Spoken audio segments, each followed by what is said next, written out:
இந்த மேடை இவ்வளவு தூரம் உருவாவதற்கு காரணம், இவ்வளவு பெரிய தொண்டர்கள் இங்கு உருவாவதற்கு காரணம், இந்த கட்சியை வழிநடத்திய மாநில தலைவர்களாக வழிநடத்திய நமது அன்புக்குரிய அண்ணன் பொன்னார் அவர்கள் தாமரை சங்க மாநாட்டை நடத்தி கட்சியை ஒருபடி வளர்த்துக் கொண்டு வந்தார். நமது அண்ணன் ஹெச்ராஜா அவர்கள் வழியிலே கட்சியை ஒருபடி மேல் நடத்தி வைத்துக் கொண்டு வந்தார்கள்.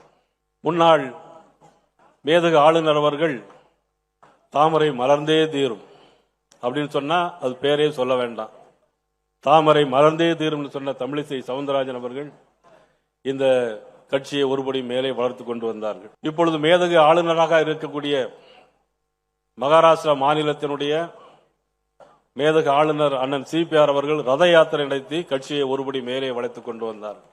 ஒவ்வொரு கோபுரங்களுக்கு ஒவ்வொரு அடுக்கு போல அதை வளர்த்துக் கொண்டு வந்தார்கள். இவை எல்லாவற்றிற்கும் மேலாக மத்திய இணை அமைச்சராக இருக்கக்கூடிய நமது மாண்புமிகு எல் முருகன் அவர்கள் வேல் யாத்திரையின் மூலமாக நடந்தே போய் திருத்தணியில் ஆரம்பித்து திருச்செந்தூரில் முடித்து வேல் யாத்திரை மூலமாக ஒரு அடுக்கு மேலே கொண்டு வந்தார்கள். அன்புக்குரிய சகோதரி வானதி சீனிவாசன் அவர்கள் இந்த கட்சியிலே மகளிருடைய தேசிய தலைவியாக இருந்து இந்த கட்சியை வழிநடத்தி சென்றார்கள். இவை அத்தனைக்கும் மேலாக கட்டி முடிக்கப்பட்ட கோபுரங்கள் இன்றைக்கு ஆளுநராக இருக்கக்கூடிய இலகணேசன் அவர்கள் ஒருபடி மேலே கொண்டு வந்து ஒரு கோபுரத்தின் உச்சத்தில் வைத்திருந்தார். இவை எல்லாவற்றிற்கும் மேலாக என் மண் என் மக்கள் யாத்திரையினுடைய மூலமாக தமிழகத்தினுடைய பட்டி தொட்டியெல்லாம் நடந்தே பயணம் செய்து இந்த கோபுரத்தை கட்டி முடித்தது மட்டுமல்ல, இப்பொழுது அது எல்லா கோபுரத்திற்கு மேலே கலசங்களையும் வைத்திருக்கிறார்கள் நமது அண்ணாமலை அவர்கள்.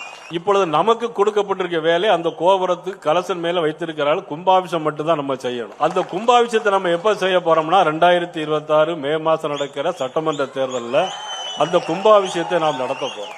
அந்த கும்பாபிஷம் நடைபெற போகிறதா இல்லது திருச்செந்தூரில் ஆரம்பிச்ச சூர சம்காரம் நடைபெற போகிறதா, யார் யாரெல்லாம் நாடாளு கொண்டிருக்கின்றவர்கள் காடாள போகிறார்களா என்பதையெல்லாம் இறைவன் தான் முடிவு செய்ய வேண்டும்.